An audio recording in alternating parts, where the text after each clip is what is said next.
তো বন্ধুরা চলে এসেছি রান্নাঘরে রান্না করতে। আর কি রান্না করছি চলো তোমাদের দেখিয়ে দেখাই। হ্যাঁ, আর শরীরটা না খুবই খারাপ, খুব খারাপ লাগছে। তোমরা হয়তো আমাকে দেখে বুঝতে পারছো না যে আমার শরীরটা ভালো লাগছে না বলে। কেন কি তোমাদের সামনে এসেছি আমি যাতে নিজেকে একটু অসুস্থ মনে না হয়, নিজেকে একটু ভালো লাগে, তাই একটু নিজেকে একটু ভালোভাবে এসেছি তোমাদের সামনে। তাই তোমরা হয়তো বুঝতে পারছো না আমাকে দেখে, কিন্তু সত্যি আমার প্রচুর শরীর খারাপ। এই 2 দিন আগে আমার বৌদি আমাকে নিয়ে গিয়ে ডাক্তার দেখিয়ে এসেছে। তারপরেও কিন্তু কি করব, যেহেতু কেউ নেই আমাকে তো রান্না করতেই হবে। ভাগ্নি আছে, তাও ও আর কি করবে, আমি করছি, আমাকেই করতে হচ্ছে। বৌদি ছিল, বৌদি করেছিল, এবার আমি করছি। তো চলো তোমাদের দেখিয়ে দিই কী রান্না করছি। হ্যাঁ, রুটি গোল্লা করে নিয়েছি আর এখানে রুটি বেলছি দেখো। চলো তারপরে পুজো দেব, স্নান করব, পুজো দেব। চলো। তো দেখো বন্ধুরা, বেলে রেখেছি আর এখানে যে রুটিটাকে সেঁকছি দেখো।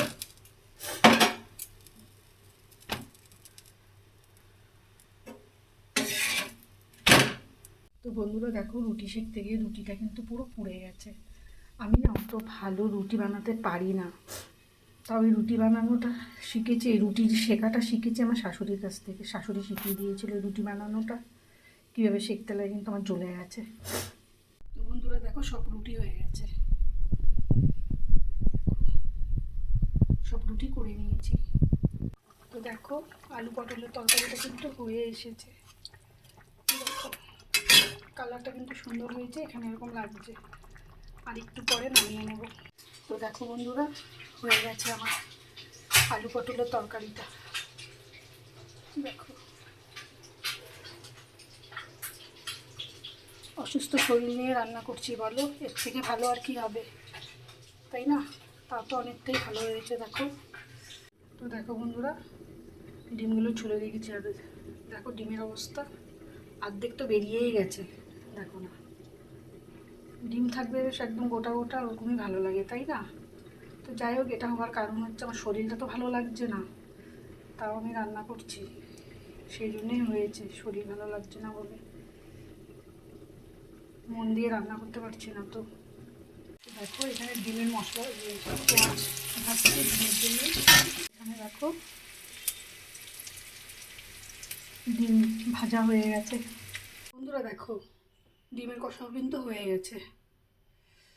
আজকে খুব তাড়াতাড়ি রান্না হয়ে গেছে আমার। দেখো, তো বন্ধুরা ভাতটাও হয়ে গেছে, এবার মাঠটা কষিয়ে নিই। তো দেখো বন্ধুরা, ভাত কিন্তু হয়ে গেছে। দেখো ধোঁয়া উঠছে। বাসমতি চালের ভাত তো বেশি সময় লাগে না, হয়ে যায়। তো বন্ধুরা চলে এসেছি সকালের খাওয়া খেতে। আর সকালের খাওয়াতে নিয়েছি দেখো, ওই যে আলু পটলের তরকারি করেছিলাম, একটু নিয়ে নিয়েছি, খেতে ইচ্ছে করছে না, একটা রুটি নেবো। একটাই রুটি নিচ্ছি, যদি খেতে ইচ্ছা করে তাহলে নিয়ে নেবো। আর একটু পিনাট বাটার নেবো, একটু নেবো, বেশি নেবো না, একটু নিয়েছি।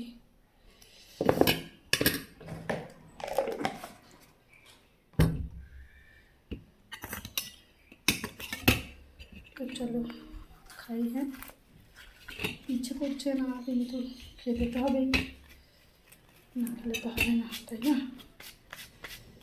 এটা খাওয়ার পর আমাকে ওষুধ খেতে হবে, সেই জন্য এই খাওয়াটা, এটা না খেলে আমি ওষুধ খেতে পারবো না। আর এত গরম পড়েছে না, দেখো গরমে আমাকে চুল ছাড়তে হয়েছে। ছাড়ার কারণটা কি,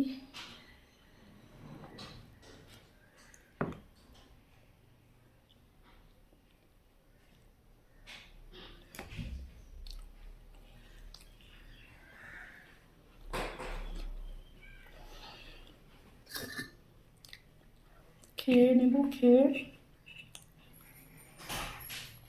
তারপর পুজো দেবো। চলো বন্ধুরা খেয়ে নিয়ে, বন্ধুরা আমার টিফিন খাওয়া হয়ে গেছে। এবার আমার এখানে দেখো, এখানে ওষুধ আছে, এই দুটো ওষুধ খাবো, এখানে দুটো আছে।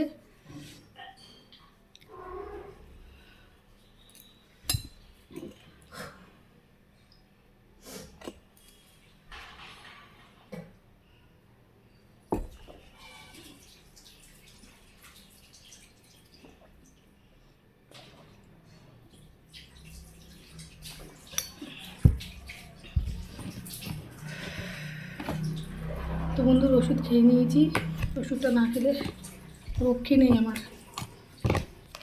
খেয়ে নিয়েছি, এবার যদি একটু শরীরটা ভালো লাগে খাওয়ার পর।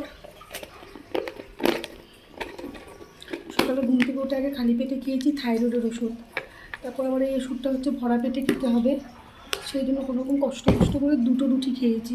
প্রথমে একটা নিয়েছি আর একটা কষ্ট করে খেয়েছি, 2টো রুটি খেলাম, খেয়ে তারপর ওষুধটা খেয়েছি। তো চলো।